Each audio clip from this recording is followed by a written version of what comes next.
13 मई को सुबह सुबह भेजा गया। इस षड्यंत्र का इरादा था अरविंद केजरीवाल जी पर झूठे आरोप लगाना। स्वाति मालीवाल जी इस षड्यंत्र का चेहरा थी। स्वाति मालीवाल जी इस षड्यंत्र का मोहरा थी। स्वाति मालीवाल जी 13 मई को अनअनाउंस्ड, बिना अपॉइंटमेंट लिए मुख्यमंत्री आवास पहुंची। उनका इरादा था कि मुख्यमंत्री पर आरोप लगाया जाए, लेकिन मुख्यमंत्री जी उस समय अवेलेबल नहीं थे, उपलब्ध नहीं थे, इसलिए वो बच गए। फिर स्वाति मालीवाल जी ने विभव कुमार पर आरोप लगाए, लेकिन आज एक वीडियो सामने आया है। मुख्यमंत्री आवास के ड्राइंग रूम का वीडियो सामने आया है और उस वीडियो ने स्वाति मालीवाल जी के झूठ को पूरे देश के सामने रख दिया है। स्वाति मालीवाल जी ने जो कंप्लेंट करी थी, ये दिल्ली पुलिस को की गई उनकी एफआईआर, और उस एफआईआर में शामिल फैक्ट शीट है। उस कंप्लेंट में स्वाति मालीवाल जी कहती हैं कि उनकी बेरहमी से मार पिटाई हुई, उन पर मुक्के मारे गए, घूंसे मारे गए, कि उनके सिर पर चोट लगी, कि वो उस पिटाई के बाद दर्द में कराह रही थी, उनसे बोला नहीं जा रहा था। वो पुलिस को बार बार कह रही थी कि मुझे मारा गया, मुझे पीटा गया। उन्होंने अपनी कंप्लेंट में लिखा है कि उनका सर टेबल पे लगा और उनका सर फट गया। उन्होंने लिखा है कि उनके कपड़े फाड़े गए, उनकी शर्ट के बटन फाड़े गए। ये सब कुछ स्वाति मालीवाल जी ने अपने आरोपों में कहा है, लेकिन जो आज वीडियो सामने आया है वो बिल्कुल इसके विपरीत सच्चाई दिखाता है। स्वाति मालीवाल जी उस ड्राइंग रूम में बहुत आराम से बैठी हुई हैं। वो पुलिस कर्मियों को ऊंची आवाज में डरा रही हैं, धमका रही हैं। विभव कुमार जी पर जिस पर उन्होंने आरोप लगाया है, ऊंची आवाज में उनको भी धमका रही हैं, उनके लिए अपशब्दों का प्रयोग कर रही हैं। उनके कपड़े फटे हुए नहीं हैं, किसी भी प्रकार से उनके सर पर चोट नहीं दिख रही है।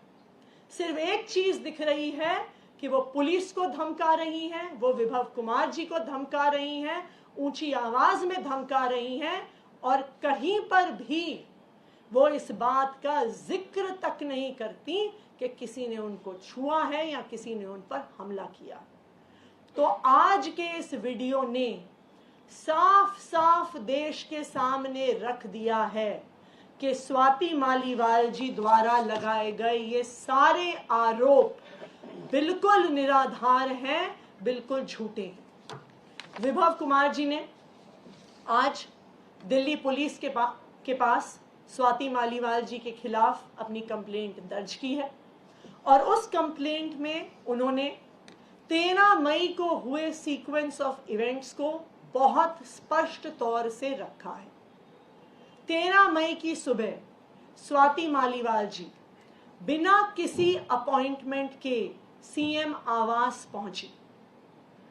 जब उन्हें सिक्योरिटी द्वारा गेट पर पूछा गया, उनकी आइडेंटिटी पूछी गई, वो किस लिए आई हैं पूछा गया, तो उन्होंने बताया कि मेरा मुख्यमंत्री जी के साथ अपॉइंटमेंट है।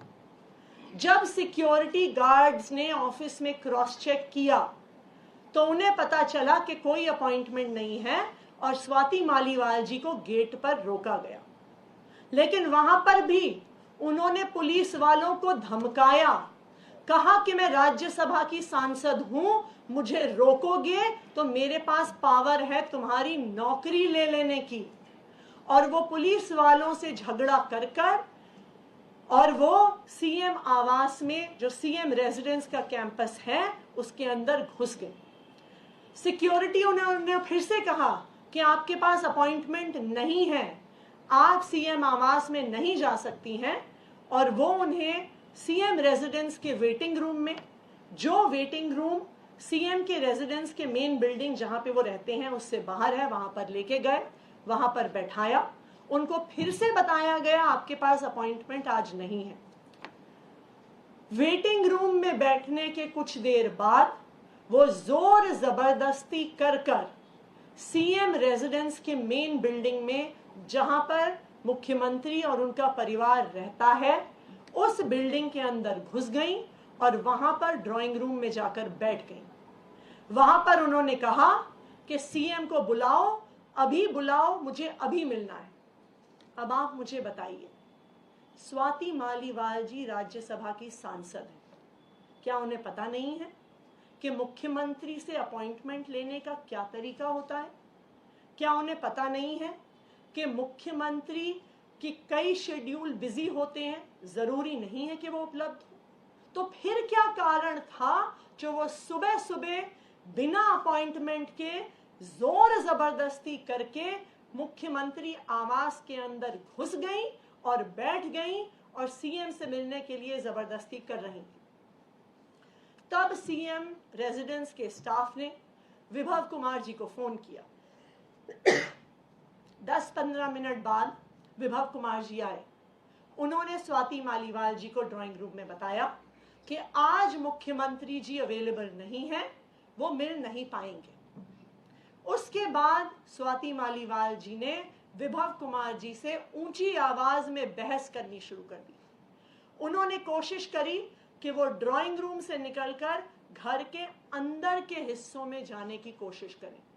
विभव कुमार जी उनके सामने खड़े हो गए और स्वाति जी को अंदर नहीं जाने दिया।